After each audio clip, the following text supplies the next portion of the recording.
Assalamualaikum warahmatullahi wabarakatuh. Bismillahirrahmanirrahim. Alhamdulillahilladzi zayyana quluba ahli sunnati binuril yaqini wa hadahum li ma'rifati sifatihil aliyyati bil barahini as-sati'ati wal hujajil qati'ati. Wassalatu wassalamu ala sayyidina Muhammadin hadil ummati ila siratil mustaqim wa ala alihi wa ashabihi alladzina hafizu aqaidad dini minat tabdili wat tashbihi wat ta'til. Amma ba'd, fa bi'anatillahi wa taufiqihi naftatihu fi hadzal yawmil mubaraki majlisana limudarasati nazmil kharidatil bahiyati fi ilmi tauhidi lil imam al-alim al-alamah wa mujaddidi tariqatis sadatil khalwatiyah Syekh Ahmad Ad-Dardiri rahimahullahu rahmatan wasi'atan wa nafa'ana bi'ulumihi fid darain amin ya rabbal alamin. Alhamdulillah, saya ingin dalam kesempatan ini membedah kitab atau persisnya nazam Kharidatul Bahiyah. Kitab ini benar-benar mutiara yang indah, sehingga kalau kita mempelajari kitab ini, nazam ini, tidak akan tergoda oleh khurafat yang disampaikan dengan penuh keindahan, imajinatif, halusinatif, seolah-olah menggoda pikiran. Tapi dengan mengkaji kitab ini kita nggak akan tergoda, asal kita rasakan betul. Seindah apapun, seimajinatif apapun khurafat yang disampaikan oleh kelompok-kelompok yang tidak bertanggung jawab, kelompok-kelompok yang ingin mematikan nalar, menutup teks kewahyuan, teks kenabian, menutup aturos hanya untuk glorifikasi leluhurnya saja, tidak akan nembus bagi para pembaca kitab Kharidatul Bahiyah, dengan catatan membacanya dirasakan betul.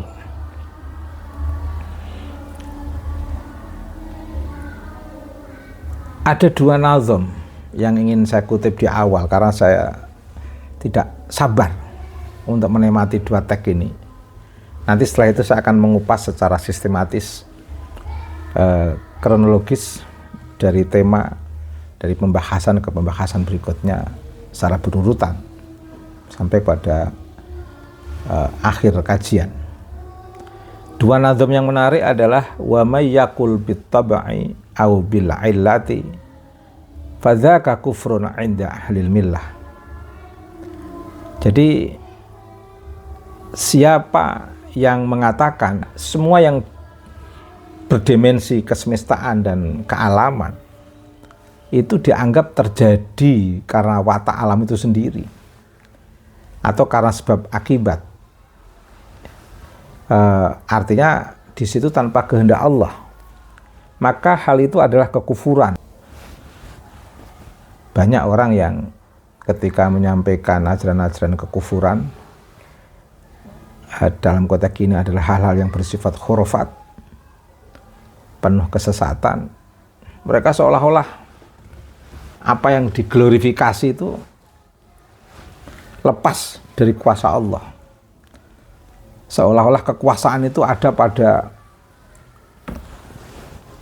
subjek yang diglorifikasi dalam ruang imajinasi. Si mubalek atau penceramah yang penuh khurafat. Allahumma ya Allah anta maulana ya Rabb.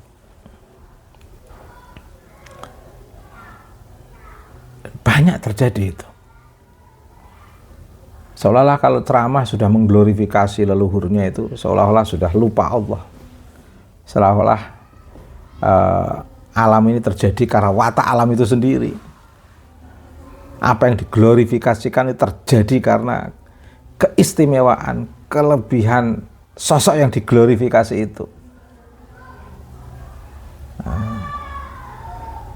Sebab akibatnya itu berputar pada sosok yang diglorifikasi, seolah-olah tidak ada hubungannya dengan Allah. Fadzaka kufrun. Kalau ada orang yang mengatakan atau wa may yaqul bil quwwatil muda'ati fadzaka bid'ayyun fala tastami' lahu. Jadi siapa yang mengatakan ada makhluk yang bisa berbuat karena adanya daya yang dititipkan di dalam dirinya dan memberi bekas secara mandiri, tidak ada hubungannya dengan Allah, maka orang yang seperti itu adalah ahli bid'ah. Janganlah engkau mendengarkannya. Ini kitab Kharidatul Bahiyah karya Syekh Ahmad Ad-Dardir.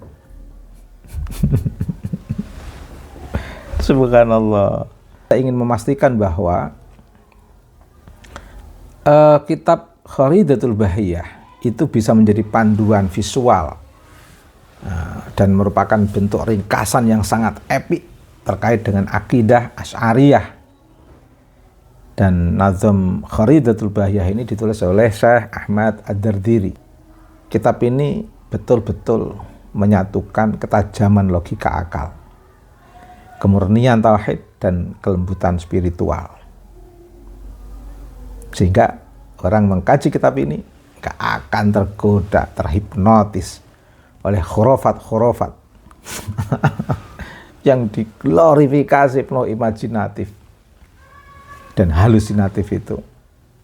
Meskipun cara penyampaiannya indah dan menghipnotis, gak bakal bisa masuk. Asal memahami, menghayati kitab Kharidatul Bahiyah.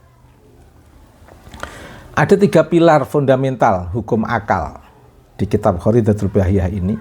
Seorang mukallaf itu perlu diberikan pendampingan, pendidikan. Bagaimana bisa memahami akal dan bagaimana akal bisa mencerna realitas. Nah, dalam konteks inilah kitab Kharidatul Bahiyah mengajarkan secara teoritis yang bisa kita tangkap dengan nalar kritis kita bahwa hukum akal itu terbagi menjadi 3 keniscayaan yang nggak bisa ditolak oleh individu sebagai manusia yang punya natik. Ibarat sebuah tiang, ada 3 tiang yang di atasnya itu atap dari tiang itu. Atap itu bertuliskan pemahaman akidah teologi yang disanggah oleh 3 tiang. Nah, kalau 3 tiang berarti bisa masuk sebelah kanan, bisa masuk sebelah kiri. Tiang paling kiri, tiang tengah, dan tiang kanan. Tiang kiri dari arah kita memandang itu berisi wajib akli. Pasti ada sesuatu yang secara zatnya tidak menerima ketiadaan, sesuatu yang mustahil jika tidak ada. Wajib akli pasti ada. Jadi yang kedua, yang kedua itu bertuliskan mustahil akli, pasti tidak ada. Akal bisa memastikan itu. Sesuatu yang secara zatnya tidak menerima keberadaan, kebalikan dengan atau kebalikan murni dari wajib. Kemudian tiang yang paling kanan dari arah kita memandang bertuliskan jaiz akli, mungkin ada dan tiada. Sesuatu yang menerima kedua keadaan secara bersamaan, ya boleh berwujud, boleh juga tetap tiada. Ini dari perspektif membaca akal. Nah, membaca akal. Ada hukum akal terbagi menjadi 3 keniscayaan. Kita mulai dengan satu pertanyaan. Mengapa alam semesta membutuhkan pencipta? Bukti kebaharuan alam hudus itu bisa membuka khasanah kita, kesadaran yang terdapat langsung kita rasakan, yaitu sesuatu yang bisa kita alami secara observasi empiris. Artinya di tengah kesemestaan ini, indera kita itu bisa menyaksikan selain Allah selalu mengalami perubahan atau tagayyur. Dari sini muncul deduksi logika. Sesuatu yang berubah pasti berawal dari tiada menjadi ada, maka status alam adalah baru, hadis. Dan secara intrinsik dia betul-betul fakir atau butuh kepada yang lain. Nah, dari sini bisa kita simpulkan sebagai sebuah kesimpulan mutlak, alam wajib memiliki sang pencipta. Keberadaannya menggeser ketiadaan. Ada sebuah catatan penting yang perlu kita pahami. Sebuah anggapan yang menganggap alam tercipta oleh wataknya sendiri, tabiat, atau daya mandirinya tanpa kehendak Tuhan adalah kekufuran dan kebid'ahan. Ini penting untuk kita renungkan, sehingga kita tidak gegabah, tidak menganggap alam tercipta oleh wataknya sendiri, seolah-olah kalau sudah masuk dalam ruang glorifikasi para cucu, sang leluhur itu bisa berbuat apa saja, bisa menentukan surga neraka jamaahnya. Wah, repot itu.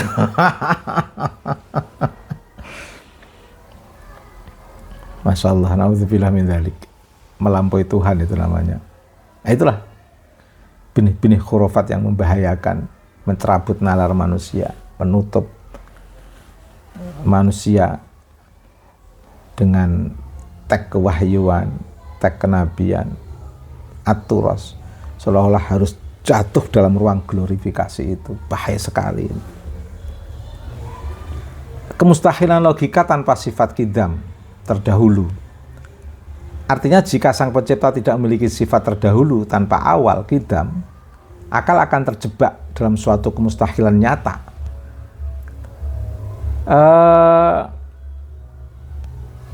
Ada sebuah daur atau siklus melingkar, yang istilah yang sering kita temukan di kajian ilmu kalam dan kajian usul fikih. Dalam siklus melingkar atau daur, perputaran sebab akibat yang melingkar tanpa ujung, kita bisa pahami itu. Oke.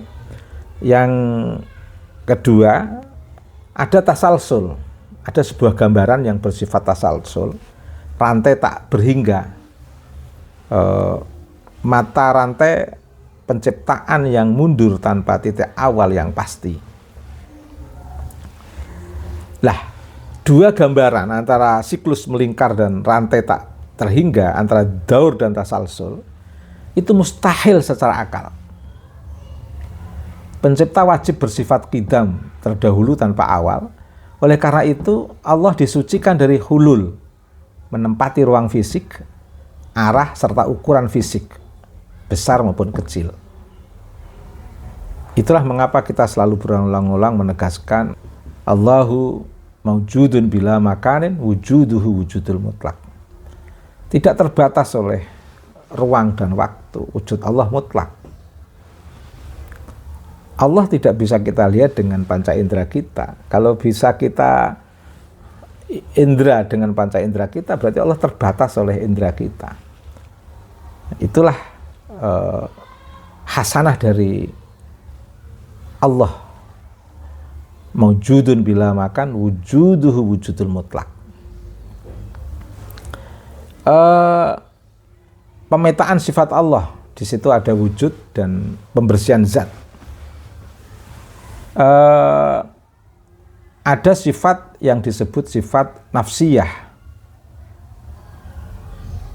Dalam sebuah lingkaran terdalam itu, kita bisa memahami sifat nafsiyah sebagai wujud atau keberadaan yang merupakan zat itu sendiri, bukan entitas di luar zat. Lingkaran yang keluar dari sifat nafsiyah ini bisa dipahami melalui sifat salbiyah. Apa itu sifat salbiyah? Sifat salbiyah itu berfungsi menolak segala sifat kekurangan yang tidak layak bagi kemahaagungan Allah Subhanahu wa taala. Al-Wahid, Al-Ahad, As-Somad, Alladzi lam yalid wa lam yulad wa lam yakul lahu kufuwan ahad. Sifat salbiyah itu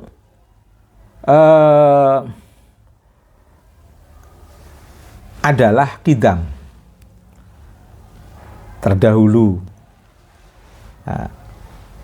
tanpa ada yang mendahului atau menolak adanya awal. Baqa, kekal, menolak adanya akhir. Mukhalafatul hawadisi, berbeda dengan makhluk, bebas dari ruang, waktu dan fisik. Sifat salbiyah berikutnya adalah qiyamu binafsihi, berdiri sendiri. Allah Maha Kaya, tidak butuh bantuan dan tempat. Dan yang terakhir adalah wahdaniyah. Allah Maha Esa pada zat, sifat, dan perbuatannya. Esa. Qudrah iradah Allah wahdah. Tidak bisa dibagi-bagi dalam bentuk tauhid uluhiyah, rububiyah, asma wa sifat, tidak. Qudrah iradah Allah wahdah. Ini khasanah dari wahdaniyah. Kemudian 7 sifat ma'ani. Nah, jadi dalam aqaid seket, kita itu betul-betul harus memahami sifat nafsiyah, kemudian sifat salbiyah, kemudian sifat ma'ani. Sifat kesempurnaan aktif. Sifat qadim yang menyatu pada zat Allah, bukan entitas terpisah. Dalam sifat ma'ani ini bisa kita mulai dari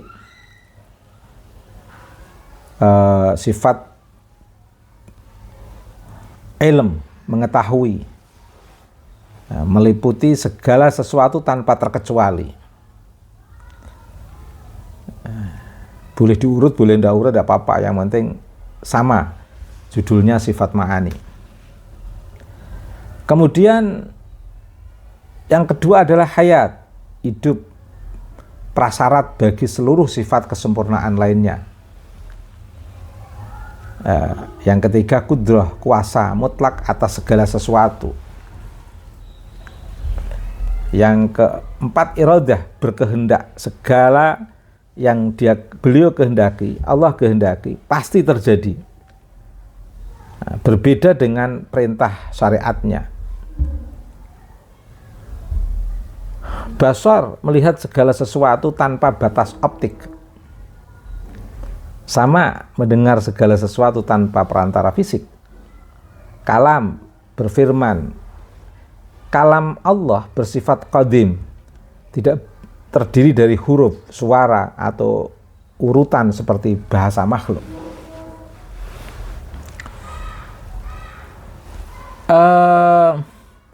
Ada metrik ta'alluq. Artinya kita bisa memahami metrik ta'alluq ini, bagaimana sifat Allah bekerja pada realitas. Dalam konteks ini, setiap individu, wajib memahami keterkaitan atau ta'aluk fungsi sifat Allah terhadap alam. Harus dicatat bahwa sifat hayat adalah prasyarat inti dari tidak memiliki ta'aluk keluar. Di sini ada sifat, ada objek yang saling terhubung. Sifat ilm, sifat kalam, objeknya segala hal meliputi yang wajib, mustahil, dan jaiz. Sifat kudrah, sifat iradah akan bisa dipahami dari hanya sesuatu yang mungkinat, hanya terkait pada hal yang mungkin terjadi atau diciptakan. Sama basar hanya maujudat, terkait pada segala sesuatu yang aktual. Kudrat, kuasa Allah tidak berkaitan dengan hal-hal yang mustahil. Misalnya penciptaan Tuhan lain. Bukan karena Allah lemah, melainkan karena hal mustahil secara logik menolak keberadaan. Ada sifat jaiz Allah, yaitu kebebasan mutlak Allah sebagai Al-Khaliq. Artinya apa? Jaiz atau boleh mutlak bagi hak Allah untuk mengadakan atau meninggalkan makhluknya, serta membuat ciptaannya sengsara atau bahagia. Tapi kita semua semoga bahagia, dan Allah akan membahagiakan kita semuanya. Amin ya rabbal alamin. Artinya Allah memiliki karunia, tapi karunia yang diberikan oleh Allah bukan sesuatu kewajiban yang harus dilakukan Allah. Artinya di sini melakukan kebaikan, sholat atau yang terbaik, aslah bagi makhluk, murni adalah fadl, karunia dari Allah. Tuhan berbuat bukan karena sebuah kewajiban hukum yang memaksanya, dan bukan pula untuk mencari pujian. Puncak karunia secara akal dan dalil riwayat nakli adalah hal yang sangat jaiz bagi orang yang berbakti untuk dapat melihat Allah di surga kelak. Inilah puncak dari segala karunia-Nya. Ada utusan sebagai rahmat. Dalam konteks ini adalah matrik nubuat. Diutusnya para rasul adalah murni nikmat dan rahmat dari Allah, zat yang menciptakan alam semesta. Akal menetapkan parameter mutlak bagi para nabi. Para nabi memiliki sifat wajib, kebenaran mutlak, yaitu amanah, sidik, tabligh, fatonah, atau sidik, tabligh, amanah, fatonah. Bisa dibolak-balik. Amanah dapat dipercaya sepenuhnya. Kalau sidik, jujur dalam segala ucapan. Tabligh menyampaikan seluruh risalah. Fatonah cerdas secara paripurna. Kalau mustahil, kemustahilan adalah mustahil Nabi itu berkhianat atau mengingkari amanah. Artinya tidak mungkin Nabi itu dusta atau berbohong. Tidak mungkin Nabi itu kitman, menyembunyikan wahyu. Tidak mungkin Nabi itu baladah, bodoh.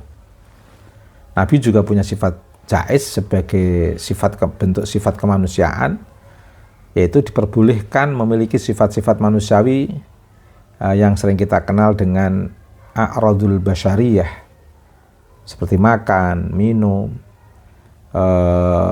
sakit ringan, selama sifat tersebut tidak menurunkan derajat kenabian mereka. Beberapa hal gaib, peta alam gaib, yaitu kebangkitan, hari kebangkitan, nasr, hari dikumpulkannya manusia, yaitu hasyr, hari perhitungan, hisab, hari timbangan, mizan, hari di sana ada jembatan sirat, di sana ada telaga, haud, Di sana ada surga dan neraka. Nah, entitas gaib yang wajib diimani apa? Malaikat, jin, para nabi terdahulu, bidadari, hur, pelayan surga, wildan, dan keberadaan para wali Allah. Ini gaib. Entitas gaib yang wajib diimani. Jangan pamer kewalian dan nunjuk-nunjuk wali, itu bukan kewenangan kita itu. Bukan kewenangan kita itu. Allah yang lebih tahu. Syahadat adalah puncak sintesis akidah. Itu yang dikenalkan dalam kitab atau nazam Kharidatul Bahiyah. Dalam kalimat syahadah itu yang sering kita sebut dengan kalimat tauhid adalah la ilaha illallahu Muhammadur Rasulullah. Nah, di situ hukum akal, sam'iyat, nubuat, sifat wajib mustahil betul-betul kita terima. Kita sebagai hamba Allah dan kita menerima total. La ma'buda bihaqqin illallah, la mawjuda bihaqqin illallah. Dan Nabi Muhammad adalah utusan Allah. Seluruh hukum akal, akidah, sifat wajib, mustahil, dan jaiz bagi keutuhan dan kenabian yang telah diuraikan pada hakikatnya tergulung dan tersimpan rapat dalam satu kalimat, yaitu syahadah. Nah, ini alasan yang sangat mendasar mengapa Syekh Ad-Dardiri menasihatkan kita untuk memperbanyak zikir dengan kalimat tauhid. Karena kalimat ini bukan sekedar ucapan, melainkan arsip raksasa yang menyimpan seluruh kebenaran realitas di atas rasa ridho dan qanaah. Ada sebuah bangunan batin yang akan membuat keseimbangan emosi spiritual kita. Dan inilah yang mesti kita perhatikan, pembersihan hati. Karena teologi tanpa pembersihan hati atau tazkiyah seperti sebuah kehampaan. Lah, dalam nazam tipis, nazam kitab Kharidatul Bahiyah itu memberikan panduan bagaimana menata hati, yaitu kita harus khauf, ada sebuah harap-harap cemas, ada sebuah kecemasan, ketakutan, rasa takut yang sehat terhadap keadilan Allah dan dosa-dosa yang telah diperbuat untuk mencegah dari kelalaian, sehingga kita betul-betul waspada dalam menjalani hidup ini, tidak sembarangan berbuat, penuh kehati-hatian. Rojak, harapan mutlak pada rahmat Allah yang Maha Pengampun. Al-Ghaffar, mencegah dari keputusasaan. Jangan berharap kepada pola-pola halusinasi yang penuh khurafat itu. Harapan kita kepada Allah. Nah, inilah prinsip keseimbangan yang betul-betul membentuk keseimbangan emosi spiritual. Nah, bentuk bangunan batin untuk menguatkan teologi. Karena ilmu teologi tanpa pembersihan hati tetap ketemunya adalah sebuah kehampaan. Nah, prinsip keseimbangan ini bisa kita pahami. Berjalanlah lurus di antara khauf dan roja.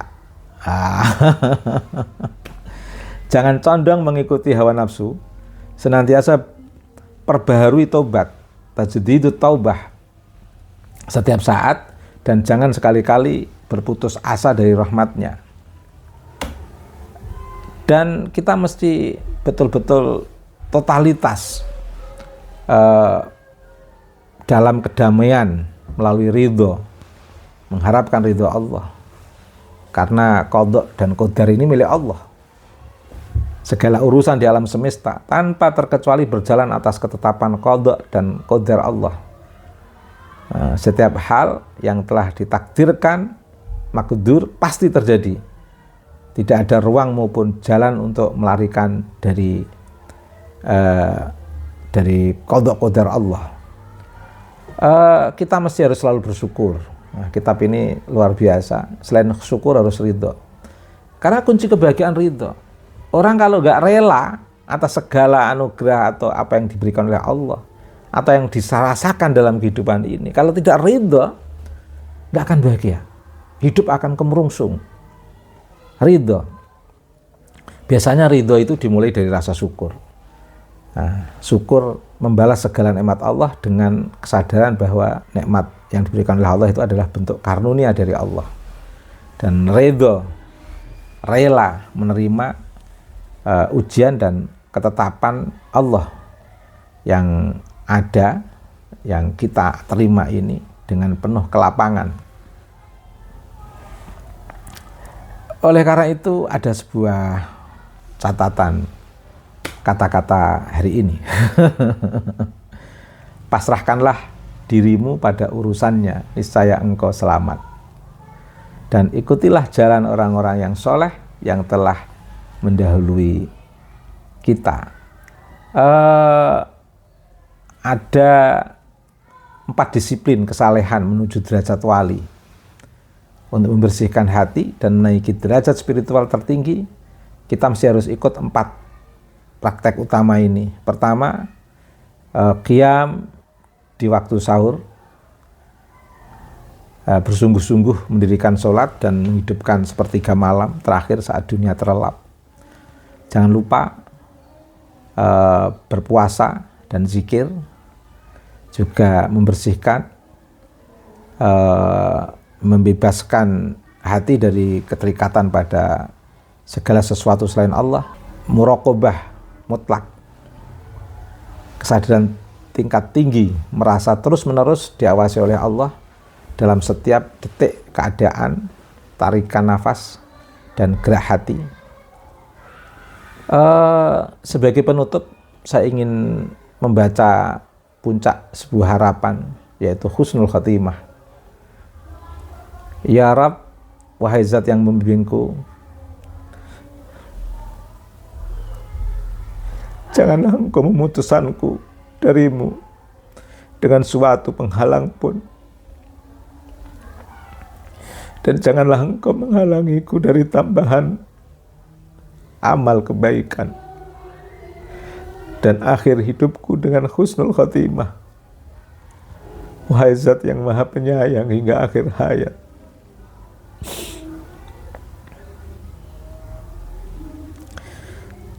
baik, semua puji bagi Allah atas selesainya kajian ini. Semoga sholawat dan salam yang paling utama senantiasa tercurah kepada Nabi Muhammad SAW. Beliaulah yang menjadi penutup para nabi serta keluarga dan sahabat yang mulia.